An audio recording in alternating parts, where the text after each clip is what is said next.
The fountain of youth in Nollywood. I know the title says Nollywood, but this video is much wider than that. It also includes personalities like musicians, influencers, and other socialites as well. Then I also feel like Nollywood celebrities allow me to make a much better comparison. We've been watching them since we were kids, so I have better before and afters. Nollywood, Nigeria's filmmaking industry, is the second largest global film industry in terms of output, ranking only after that of India's Bollywood. That means that this industry has given us lots of stars and celebrities to obsess over. In fact, it's like we have a new celebrity every new market day. Some of us have been watching them since we could even barely construct a sentence. Nollywood has been a staple in a lot of us homes, especially before the advent of social media, when they were all the rave and they were the main source of entertainment in the Nigerian home. Now, how is it that these celebrities whom we met as adults, like I was literally a kid when I was watching some of these stars, and they look the same. Some are even looking younger, because I can legit say, if I see some of these people outside, I look older than them. Why? To be young, beautiful, and cast as lead. In an industry where youth and beauty dominates, Nigerian media, just like typical Western media, loves a sexy, spicy, and seductive lead. Of course, we can't have an old woman as the center of attention. A time has passed. Yes, old people should retire, beg. We need young blood. Wow. Okay. Our society's obsession with youth and beauty subconsciously creates a standard where talent alone doesn't cut it. But you know what does? Having a beautiful face. Even better if she's young and strong. I'll explain. Youth equals marketability. The younger you look, the more trendy, which means you are more relatable, because who constitutes the majority of people who can just sit idly by their phones or watch TV all day and consume an enormous amount of entertainment content? Yes, the younger audience. So it just makes sense for the directors, producers to cast a younger person, just so that majority of their audience has a representative on the screen for them to be able to watch, for these directors and producers to make more money, because they form the bulk of their audience. So it just makes sense. It makes sense. Beauty is a selling point. Being young and beautiful for a longer period of time means you are able to stay in the spotlight a little while longer. And you are also able to appeal to a much younger audience. Of course, you don't want to be relegated to that common trope in Nollywood, which is the mama or the jealous auntie role. It just means you are getting old. And this also extends far beyond the Nollywood space into social media. Everyone, the musicians, influencers, the socialites are trying to hang on to their youth a little while longer, just so that the endorsement deals could keep rolling in and they have a higher celebrity status. Because who doesn't like a pretty face? Subtle art of pretty privilege. The constant rat tail pursuit of youth. These beauty streets right now are tough. Everything borders on money, and lots of it. You know that saying, you're not ugly, you're just broke. Everything and everyone right now is superficial, including me. You guys don't want to know how much the girlies out here spend on their monthly maintenance routine. Watch this. Many women now adopt great measures, both physical and psychological, to stay relevant in this current media world. The mental toll it takes to strive to attain these unattainable beauty standards, it's borderline OCD at this point. Things like cosmetic enhancements and surgeries, Botox and dermal fillers to smooth out wrinkles, plastic surgery, BBLs, lipos, facelifts, just to name a few. So I'm going to share this. I have had that transfer, and I did that because I wanted to feel better in clothes, yeah? A lip filler as well, which I wouldn't do anymore because I did that to launch my lipstick line. I didn't think I needed it. Do I regret doing my body? No, it's the best thing I could have ever done. Did you have surgery?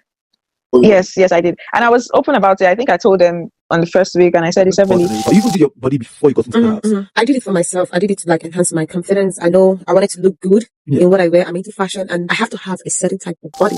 Skin lightening. Can I even make this entire video without talking about Can I even make this entire video without talking about the panini of bleaching in the streets out here? Like, that's like a whole separate video. Stay tuned for that, yeah. Skincare and spa treatments. They don't want to tell you about this, but I guess some of us know, like those that know actually. It's not the average skincare like CeraVe, Simple, Urban Skin, Timeless, no. These people out here have aesthetic clinics, like skincare aesthetic clinics they go to monthly, some even on a weekly basis. So when they pop out with their smooth, glass, flawless skin, that's a lot of money right there. Like, you can't compare. You legit cannot compare it. You guys should just let us be managing our own skincare, JJ.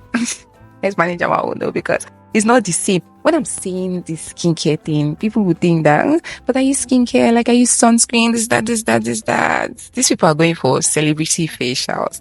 You guys should watch this video. Seriously, you're going to learn a lot. All that procedure and routine just to come online and still use filters.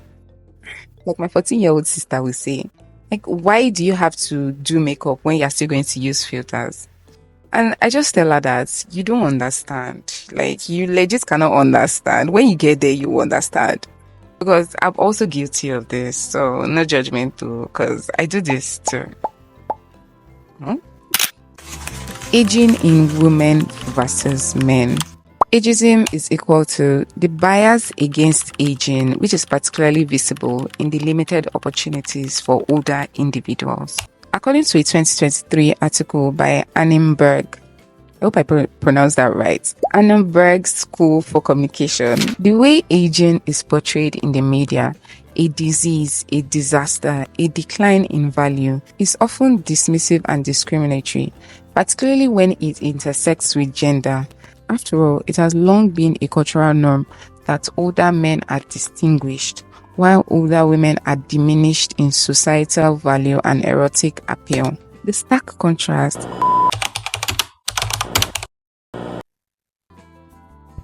My makeup today.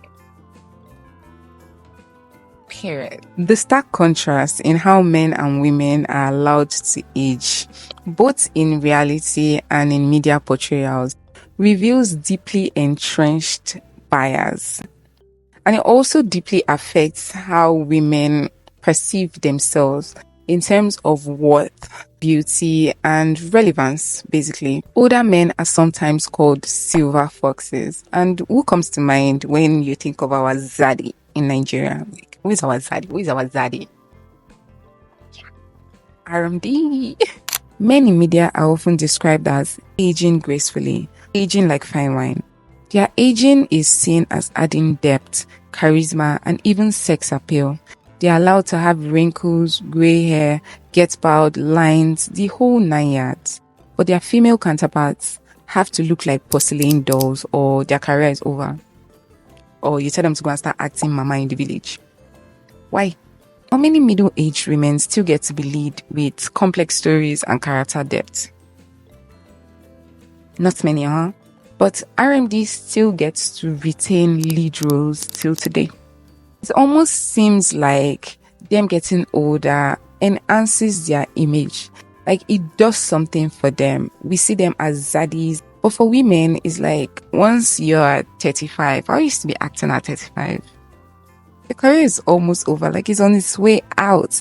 How many times do you see people like Genevieve or Motala? Like they don't act as much anymore. And I don't get it. I truly hope is based on personal preference, not because they've been replaced. I feel like at the stage in their life they are in right now, currently, there are stories to be told. And people will watch. People like me will watch. And I'm sure there are a lot of people out there too that's going to watch. Double standards, sharp as a double-edged sword.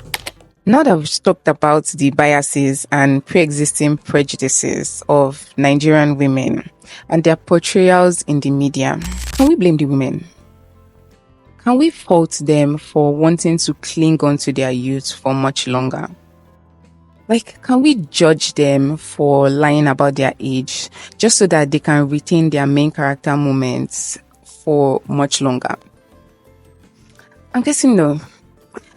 Like, this video is not to judge or shame women in any way. I think if you've come to this point of this video, you can definitely see that. And I'm also part of this because, yes, I'm still just in my 20s. But we used to say that when I get to middle age or when I'm around that age, I won't do the same thing when I'm about to cross that bridge. Especially now that I'm linked to some form of media.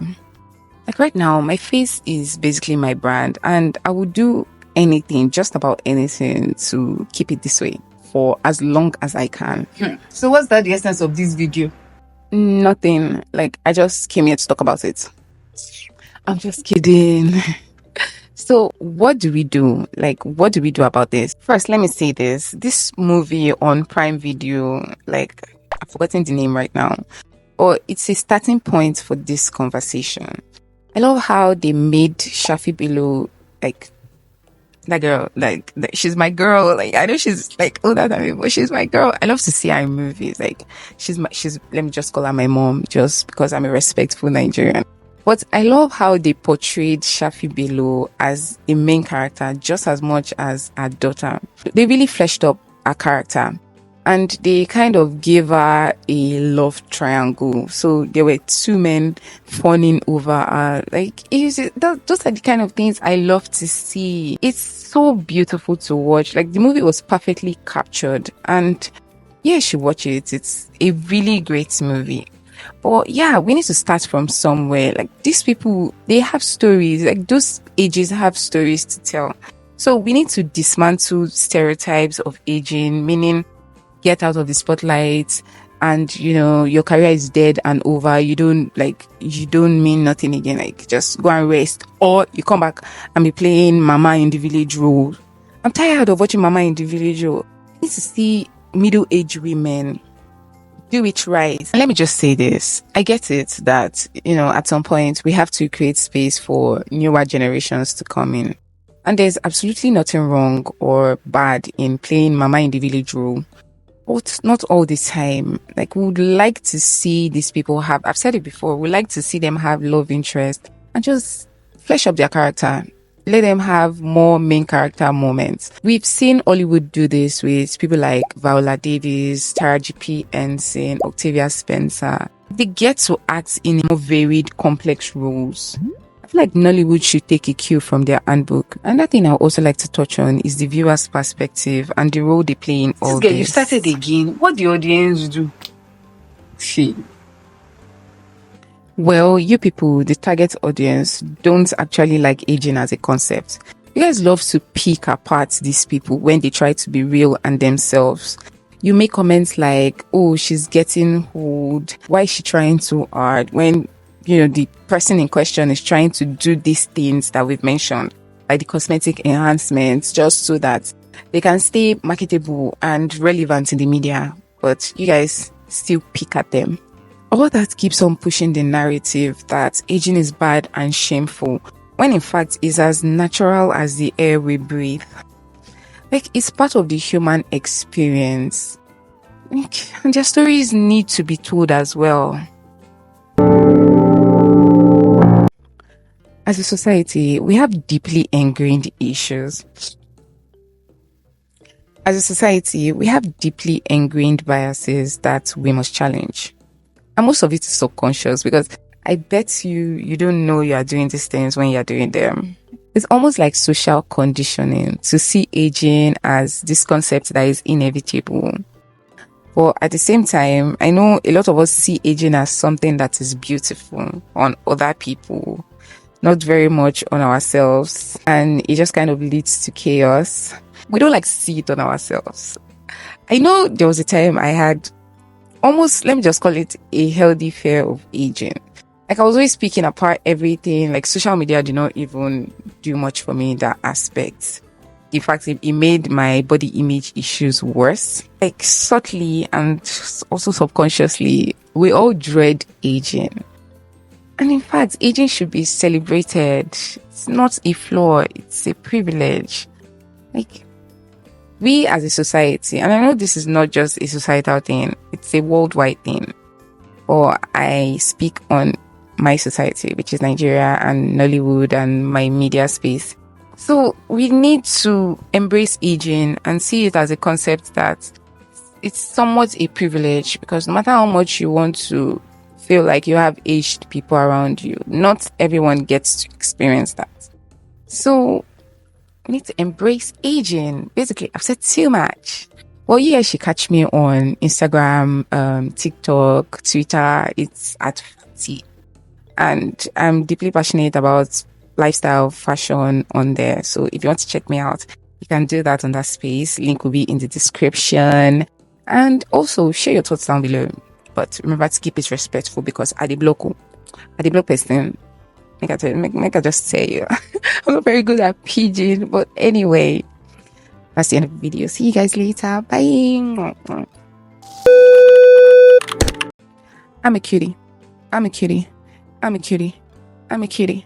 I'm a cutie, cutie, cutie, cutie, cutie, cutie, cutie, cutie, cutie. I feel like I need to make a song. I need to go to the recording studio to make a song that I can be using on my channel. You guys need to know me for one song, so expect that from me.